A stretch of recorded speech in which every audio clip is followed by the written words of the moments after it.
성경 말씀 보시겠습니다. 성경 말씀은 신약 성경 골로새서 4장 10절 11절 2절 말씀만 함께 봉독하시기로 하겠습니다. 골로새서 4장 10절 11절 2절 말씀만 천천히 함께 같이 봉독하십니다. 나와 함께 갇힌 아리스다고와 바나바의 생질 마가와 이 마가에 대하여 너희가 명을 받았음에 그가 이르거든 영접하라. 유스도라 하는 예수도 너희에게 문안하느니라. 그들은 할레파이나 이들만은 하나님의 나라를 위하여 함께 역사하는 자들이니 이런 사람들이 나의 위로가 되었느니라. 아멘. 오늘 이 시간은 본문 말씀 통해서 위로가 되는 사람이라는 제목으로 말씀을 생각해 보려고 합니다. 사도 바울을 생각할 때 사도 바울도 우리와 똑같은 사람인데 어떻게 그 일을 감당했을까? 그가 한 사역이나 모든 처해졌던 상황이나 또 이룬 업적을 생각해 보면 정말 이걸 사람이 할 수 있었을까? 또 바울이 아무리 위대하고 난 사람이라 할지라도 어떻게 이렇게까지 할 수 있었을까 하는 생각을 해보게 됩니다. 왜? 바울도 사람이니까 지칠 때가 있고 힘들 때가 있고 마음에 상처를 받을 때가 있고요, 곤고해졌을 때도 있었을 것입니다. 그럼에도 불구하고 그가 이룬 업적이나 행한 모든 일을 생각해 볼 때 우리가 감히 말로라도 나도 그 정도는 해, 열심히 하면 그 정도는 가능하지, 말로라도 할 수 있는 상황은 사실 아니거든요. 사도 바울이 한 일은 특별하고 대단한 일이었다. 누구도 흉내내지 못할 만큼 정말 엄청난 일을 사도 바울은 하면서 살았습니다. 문제는 사도 바울이 그 일을 하던 시기가 너무너무 어렵고 힘든 시기거든요. 기독교의 핍박이 가장 심했을 때, 그것은 사도 바울 자체가 예수 믿기 이전에 자기가 기독교인들을 핍박해 봤기 때문에 가장 잘할 거예요. 유대인들이 특별히 사도 바울을 죽이기로 작정하고 아주 사도 바울만 호시탐탐 노리는 사람들이 40명씩이나 되었으니까 그는 늘 생명의 위험을 겪었고요. 우리가 잘 아는 대로 2차 전도 여행을 비롯해서 로마 감옥까지 그는 감옥을 자기 집처럼 생활할 만큼 어려움을 겪으며 사역을 했습니다. 그런데 사도 바울은 그 와중에 어떻게 그런 일을 감당할 수 있었을까?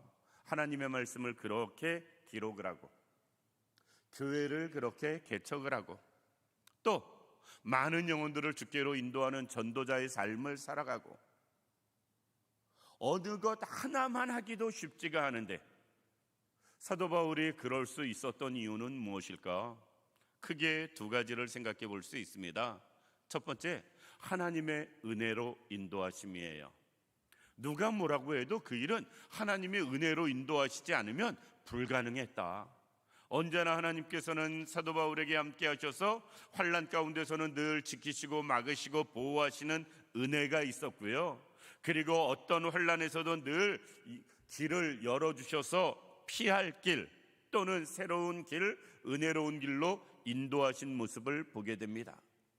성령님이 늘 사도 바울과 함께 하셔서 능력의 능력으로 인도하여 주시어서 전도할 때나 말씀을 기록할 때나 그리고 교회를 개척할 때나 그 모든 일에 성령님이 역사하신 것만큼은 분명합니다.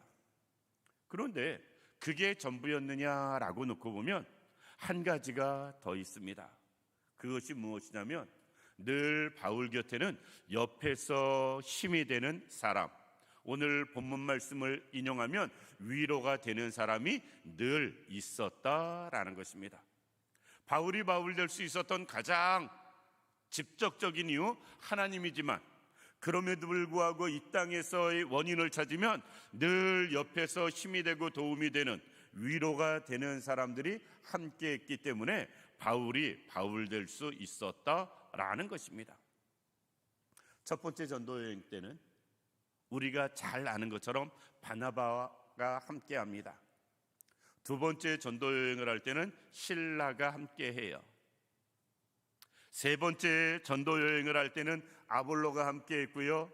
또 전도지에서 만난 브리스길라, 아굴라 부부가 함께하면서 세 번째 전도 여행에 큰 힘이 되어집니다. 그리고 그렇게 가장 주된 사람은 아니라 할지라도 전도 여행을 할 때마다 그때마다 늘 함께 붙는 사람들이 있었습니다. 우리가 잘 아는 대로 디모데를 생각해 볼 수 있고요, 디도를 생각해 볼 수 있고요. 참 많은 사람들, 누가는 끝까지 바울의 순교 자리까지 누가는 함께하면서 그와 동행한 모습을 보게 됩니다. 그러니까 사도 바울이 바울 될 수 있었던 것은 하나님의 특별하신 은혜와 늘 옆에서 함께하면서 힘이 되고 위로해 준 사람들이 있었기 때문에 가능하다라는 것입니다. 사실 그런 사람만 있었느냐? 그건 아니거든요. 우리가 잘 아는 대로 디모데후서 4장 10절 말씀 이하에 보면 주변의 사람들을 이야기합니다. 그런데 자기를 떠나간 사람들에 대한 이야기를 쭉 해요. 자기를 떠나간 사람들에 대한 이야기.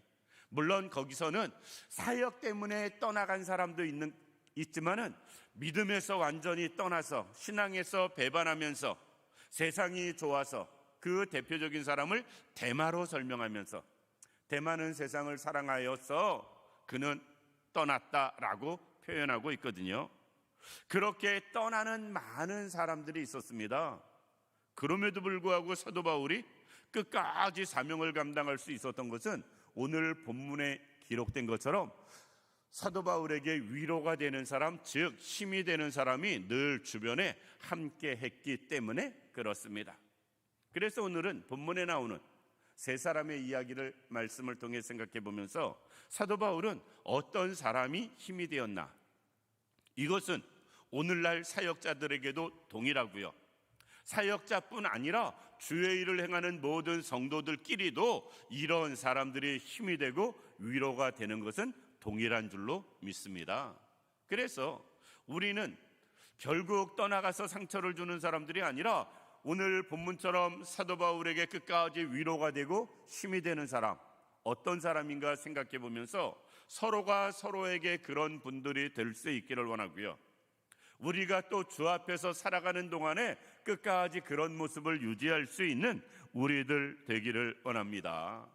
그럼 첫 번째, 사도 바울은 어떤 사람, 어떤 이유로 그 사람이 위로가 되었는가?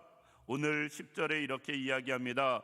나와 함께 갇힌 아리스다고와 라고 말씀하고 있습니다.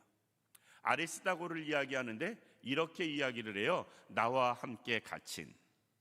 지금 사도 바울은 골로새서를 로마 감옥에서 기록을 하거든요.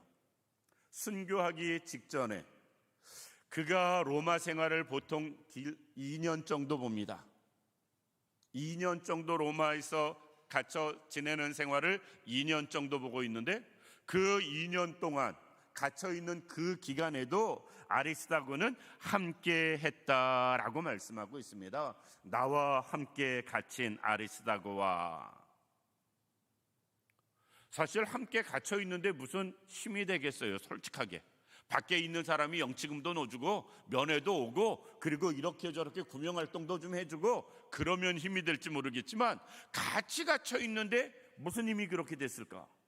이것은 끝까지 바울의 고난에 함께한 아리스다고를 이야기하고 있다라는 것입니다. 좋은 날에만 함께하는 사람 아니고요, 즐거울 때만 함께하는 사람 아니고요, 평안할 때만 함께하는 사람이 아니고 제일 힘들 때, 제일 어려울 때 지금 아리스다고는 함께하는 모습을 볼 수가 있다. 아리스다고가 함께 갇혔다라고 표현하는 것은 무엇이냐? 그도 끝까지 주의 일을 감당하면서 복음을 전하면서 바울과 함께 갇혀 있는 것을 놓고 볼 때 신앙의 문제, 믿음의 문제 때문에 그도 지금 이 고통을 받고 있는 것으로 볼 수가 있습니다. 함께 갇힌 사람, 특별히 입장에서 굉장히 힘들지만 내 힘든 그 일에 함께하는 사람이 있다 그러면 위로가 되고 힘이 되는 것은 우리가 쉽게 짐작할 수 있습니다. 우리도 그렇거든요. 나 혼자 겪는 고난이라고 생각할 때 우리가 힘들지 다른 사람도 다 힘들다는 것을 우리가 깨닫게 되면 내가 힘든 삶의 무게는 많이 가벼워져요. 그래서 우리가 찬양을 합니다. 왜 나만 겪는 고난이냐고 원망하지 마세요 라고 우리가 찬양을 합니다. 나만 겪는 고난이 아닐 때 우리는 힘이 되고 위로가 됩니다. 그런데 특별히 아리스다고는 사도 바울과 함께 고난을 받는 것을 놓고 볼 때 그 고난의 길에서 사도 바울과 늘 함께 했음을 볼 수가 있다라는 것입니다. 어떤 면에서 예수님이 십자가 지고 돌아가실 때 그나마 모든 제자들이 다 떠나가 버렸지만 요한만큼은 그나마 예수님 십자가 곁에 가장 가까이 있었습니다. 그래서 예수님께서 십자가 위에서 요한에게 이야기합니다. 어머니를 가르쳐 이야기하면서 자기의 어머니 마리아를 요한에게 부탁하는 모습을 볼 수가 있습니다. 사도 바울이 이렇게 저렇게 어렵고 힘들 때 끝까지 고난 가운데 함께한 사람, 이 아리스다고. 비록 요한은 예수님의 고난에는 함께할 수가 없습니다. 예수님의 고난은 인류를 대속하기 위한 고난이니까 사람이 함께할 수 있는 일은 아니었어요. 그러나 그 자리에 함께했다는 것만 가지고도 요한은 특별한 은혜를 받습니다. 그게 무엇이냐? 요한복음 21장에 보면 부활하신 예수님이 베드로를 찾아오셨을 때 베드로에게 앞으로 너가 젊었을 때 그러나 이제는 띠뛰고 갈 것 네가 원하지 않는 삶을 살게 될 것을 말씀합니다. 그랬더니 베드로가 예수님한테 물어봐요. 예수님, 요한은 어떻게 됩니까? 여기서 요한이라는 이름을 직접 거명하진 않지만 주님 사랑하는 자는 어떻게 됩니까? 라는 이야기를 합니다. 요한을 가르쳐서 하는 말이거든요. 그런데 참 묘하게 예수님의 모든 제자들의 다 직접 순교를 했는데 요한만큼은 직접 순교를 하지 않습니다. 감옥에 유배를 당하기는 하지만 그 섬으로 유배를 당하였는데 죽기 전에 그는 이제 뭐 여기 가둬놓나 풀어놓나 큰 차이 없다라고 생각되어질 때 요한은 풀려나요. 그래서 요한만큼은 직접적으로 순교하지 않고 삶을 마감하는 사람 되어집니다.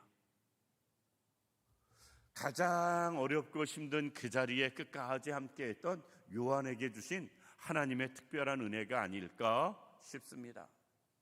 우리가 주의 일에 가장 어렵고 힘들 때 함께할 수 있는 우리들 되기를 원합니다. 사실 이 아리스다고에 대한 기록이 다른 곳에는 별로 없습니다. 특별한 그의 행적도 우리는 찾아보기가 쉽지가 않습니다. 그럼에도 불구하고 끝까지 고난에 함께했더니 이렇게 성경에 그의 이름이 기록이 되기도 하고 그를 인정하시는 모습도 볼 수 있고 그를 칭찬하는 말씀도 볼 수 있다라는 것입니다. 우리는 잘난 인생으로 살기를 원합니다. 그런데 잘난 인생보다 중요한 것은요, 끝까지 주님의 고난에 함께하는 사람입니다. 주님과 함께 짐진 사람, 그 사람이 필요하다. 아리스다고라는 이름의 뜻은요, 최고의 통치자, 최고의 지도자라는 의미가 있습니다. 이름의 뜻을 놓고 볼 때 그의 삶은 어떤 면에선 이렇게 평민이 아니었을 수 있습니다. 그 시대의 지도자나 고위층이었을 수 있어요. 이름 자체의 뜻을 놓고 볼 때 최고의 지도자라는 말이거든요, 아리스다고가. 그럼에도 불구하고 사도 바울과 그 감옥까지 함께하며 생활했다는 것 정말 대단하다. 그러니 사도 바울은 어렵고 힘들어도 위로가 됐고요, 어렵고 힘들 때에도 힘을 낼 수 있었다라는 것입니다. 두 번째, 사도 바울이 위로가 된 사람은 누군가? 오늘 본문의 10절 중반에 보면 이렇게 이야기합니다. 바나바의 생질 마가와라고 말씀하고 있습니다. 이 마가는 새롭게 변해서 하나님의 사람으로 온전해진 케이스입니다. 마가는 1차 전도 여행 때 바울과 함께 하거든요. 바울과 바나바와 마가가 셋이 1차 전도 여행을 떠납니다. 그런데 전도 여행의 삶이 고달파질 때, 특별히 지형적으로 굉장히 어렵고 큰 산맥을 넘어야 하는 그 시점에 마가는 몰래 도망 나옵니다. 그리고 그 팀에서 이탈을 해요. 1차 전도 여행이 제일 가까운 거리를 전도 여행하게 되는데 그 이유가 아마 마가가 중간에 빠지면서 전도 여러 가지 여행에 차질이 있어서 가장 짧은 전도 구역이, 그 단인 지역이 제일 짧게 끝났을 수도 있습니다. 이 마가는 힘차게 시작한 전도 여행에 쉬운 말로 찬물을 확 끼얹은 사람이에요. 이 마가 때문에 바울과 바나바는 서로 등을 집니다. 두 번째 전도 여행 때 또 계획을 세울 때 바나바는 그래도 마가를 또 다시 데리고 가자라고 이야기하고 바울은 안 된다고 이야기하면서 둘이 갈라져요. 그래서 바나바는 마가와 데리고 따로 전도 여행을 하고 사도 바울은 실라를 데리고 두 번째 전도 여행을 떠나게 되어집니다.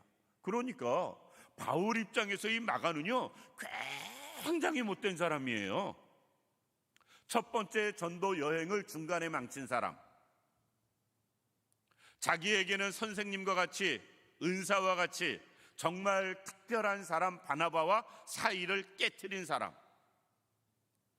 사도 바울의 입장에서 마가를 생각하면 정말로 여러 가지가 안 좋은 기억밖에는 없습니다. 그리고 약 20년 정도 가까이 세월이 지금 지난 상황입니다.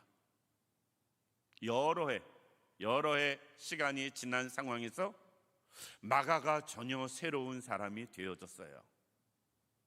그래서 오늘 본문에 이렇게 이야기합니다. 이 마가에 대하여 너희가 명을 받았음에 그가 이르거든 영접하라.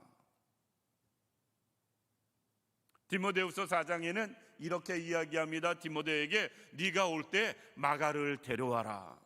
그가 나의 일에 유익하다. 사도 바울도 나중에는 마가를 찾아요. 교인들에게는 그를 영접하라고 이야기를 합니다. 그것은 이제 마가가 전혀 바뀐 새로운 사람으로 변화된, 어떤 면에서 진정으로 거듭나고 새로워진 그런 모습을 마가가 보여주고 있다라는 것입니다. 그러니까 그 모습이 정확히 어떤 건지 몰라도 마가는 여러 가지 면에서 한 번 실패, 아픔을 겪고 나서 그 일을 반면 교사 삼아서 그는 철저하게 하나님 앞에 쓰임받기 위해서 노력했을 것이고요, 사람들에게 이제 짐이나 누가 되지 않으려고 정말 노력했을 것이고요, 그리고 깨진 신뢰를 회복하기 위해서 그는 정말 노력했을 것입니다. 그리고 결국 인정을 받는 거예요. 바울에게도 교회에게도. 이런 사람이 사도 바울에게 위로가 되었다. 왜? 사역자들은 결국 한 사람이 되었든 한 영혼이 되었든 그 사람을 하나님께로 인도하고 그 사람을 하나님의 사람으로 만들어가고 세워가기 위해서 노력하고 애쓰는 사람들이 사역자고 교회 지도자고 일꾼들이거든요. 그러니까 어쩌면 사도 바울이 사역하는 이유도 이방인들도 주 앞에 나오기를 위해서, 유대인들은 다시 예수를 구주로 영접하게 하기 위해서 여러 가지 이유가 있지만 궁극적으로 마가와 같이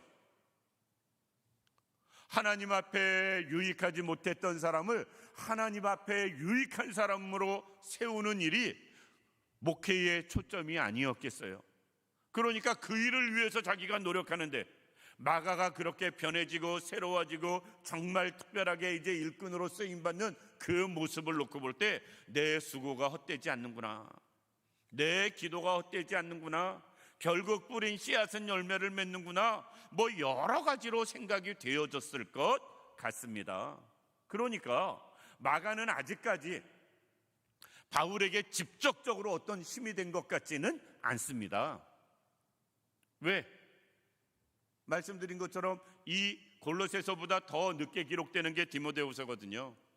디모데후서가 맨 나중에 기록되는 성경인데, 거기에서 디모데후서를 통해서 마가를 나에게 데려와라 라고 이야기를 하는 걸 놓고 볼 때 1차 전도 여행 이후에 깨어진 관계가 직접적으로는 다시 회복되는 어떤 계기는 없었던 것으로 보여집니다. 성경에 기록도 없고요. 그럼에도 불구하고 그가 새로운 사람으로 변화되고 일꾼으로 거듭난 모습을 놓고 볼 때 사도 바울은 자기는 지금 어렵고 힘들고 고난에 빠져 있지만 그럼에도 불구하고 위로가 되고 힘이 되었다. 하나님은 모든 것이 협력해서 전이 되게 하시는구나 도 생각할 수 있고요. 결국 하나님은 모든 것을 통해서 다 영광 받으시는구나 생각할 수도 있고요. 우리가 하나님 앞에서 일을 할 때 잃은 영혼이 주께로 돌아오는 것보다 더 신나는 일이 어디 있겠어요. 하나님 나라에서 새로운 영혼이 주 앞에 나오는 것, 또 잃어버린 영혼이 주께 돌아오는 것, 탕자가 집에 돌아오는 것, 이것이 하나님 보시기에 이거보다 더 기쁜 일이 어디 있겠어요. 그렇다면 우리도 그 일이 기쁨이 되어야 되고요, 그 일이 우리 일에 힘이 되어져야 된다라는 것입니다. 우리가 이런저런 문제, 사도 바울 입장에서도 자기를 죽이겠다고 쫓아다니는 사람들, 그리고 늘 괴롭히면서 비방하는 사람들, 그리고 또 자기를 배반하고 떠나가는 사람들, 힘 빠지게 하는 많은 사람들이 있다 할지라도 사도 바울은 그들에게 집중하지 않았어요. 한 영혼이라도 주께 돌아오는 것에 집중했습니다. 그리고 그것으로 위로받고 힘을 얻었어요. 우리도 그럴 수 있기를 원합니다. 우리도 주께로 돌아오는 사람들을 향해서 위로가 되고 우리에게 힘이 되길 원하고요, 거듭나고 변하고 새로워진 사람들을 바라보면서 우리의 기쁨이 되고 소망이 되고 그것이 우리의 새 힘이 되어질 수 있는 우리들 되기를 원합니다. 바울의 위로는 마가와 같이 변화되고 새로워지는 사람을 통해서 위로와 새 힘을 얻었다라는 것입니다.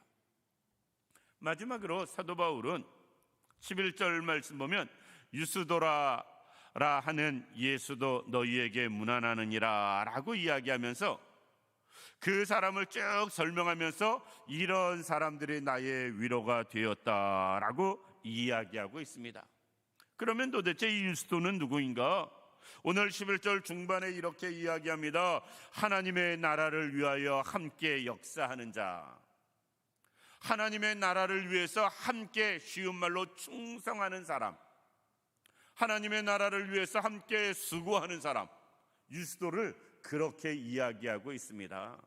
우리는 잘하는 것 못하는 것 여기에 관심 많이 갖고 있는데 하나님께서는 힘써서 최선을 다해서 일을 하면 열매는 하나님이 맺게 하시니까 우리는 진심으로 마음 다해서 그 일에 동참하는 사람, 그 사람이 우리가 되어야 되고요, 우리는 그 사람들이 또 힘이 되고 위로가 되어져야 된다라는 것입니다.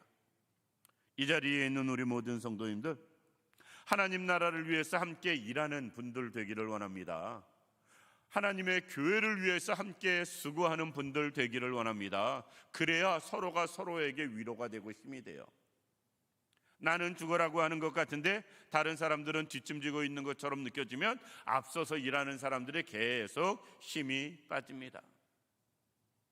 나는 죽어라고 일하는데 옆에서 계속 태클 거는 사람만 있다고 느껴지면 그도 바울도 사람인데 어떻게 그 일을 끝까지 했겠어요? 태클 거는 사람 아무리 있어도 함께 하는 사람, 함께 수고하고 힘을 모으는 사람, 이런 사람이 있으니까 힘을 다해 그 일을 감당할 수 있었다라는 것입니다. 이 자리에 있는 우리가 그럴 수 있기를 원합니다. 하나님 앞에, 사람 앞에서 우리가 함께 수고하는 분들 되기를 원합니다. 그래야 우리 서로가 서로에게 위로가 되고 힘이 되어진다라는 것입니다. 개인적인 목회에서도 이것은 동일한 것 같습니다. 말씀을 준비하면서 저는 가끔 말씀드리지만 특별히 어려움 없이 큰 목회는 아니라도 무난하게 목회를 하고 있다라고 생각을 합니다. 그런데 제가 무난하게 목회할 수 있었던 이유가 여기 있었구나. 고난에 함께하는 사람이 있었고, 새롭게 변화되고 발전해가는, 영적으로 거듭나는 사람 또는 성장하는 사람이 있었고, 그리고 끝까지 하나님 나라 일에 이름 없이 빚도 없이 묵묵히 수고하는 사람들이 있었기 때문에 내 목회가 그래도 평안했고 무탈했구나 하는 생각을 해보게 됩니다. 만약에 이렇게 작은 목회라도 고난에 함께하는 자가 없고 새롭게 변화되는 자가 없고 그리고 하나님 나라를 위해서 함께 수고하는 자가 없었다면 이렇게 평안하게 목회가 되었을까 하는 생각을 해보게 됩니다. 작은 목회도 그렇다면 바울처럼 큰 일을 할 때야 오죽 더 했겠어요. 이것은 꼭 목회뿐 아니라 개인적인 신앙생활하는 데에서도 동일하다 싶습니다. 우리 모두가 아리스다고처럼 고난에 함께하는 분들 되기를 원합니다. 마가처럼 날마다 바뀌고 변하는데 좋은 쪽으로 성장해가고 성숙해져가는 우리들 되기를 원합니다. 유스처럼 끝까지 하나님 나라를 위해서 하나님의 일을 위해서 동행하며 쓰임받는 우리들 되기를 원합니다. 그로 인해서 서로가 서로에게 힘이 되고 위로가 되고 그리고 그것을 통해서 더 큰 일을 감당해 나갈 수 있는 우리 모두가 되기를 주님의 이름으로 축원합니다. 기도드리겠습니다. 살아서 역사하시는 참 좋으신 아버지 하나님, 은혜와 사랑을 진심으로 감사드립니다. 하나님, 모든 것 통해서 역사하시고 영광 받으시고 은혜로 인도하시되 진정 서로가 서로에게 힘이 될 수 있는 고난에도 함께하는 자 되게 하시고 날마다 영적으로 성장해가는 자 되게 하시고 하나님의 일에 동역하는 자들 되어서 서로가 서로에게 위로가 되고 힘이 되고 서로가 서로를 의지하며 함께할 수 있는 우리 모두가 되게 하여 주옵소서. 하나님께서 언제나 온전히 함께하시기를 원하오며 예수님의 이름으로 기도드립니다. 아멘.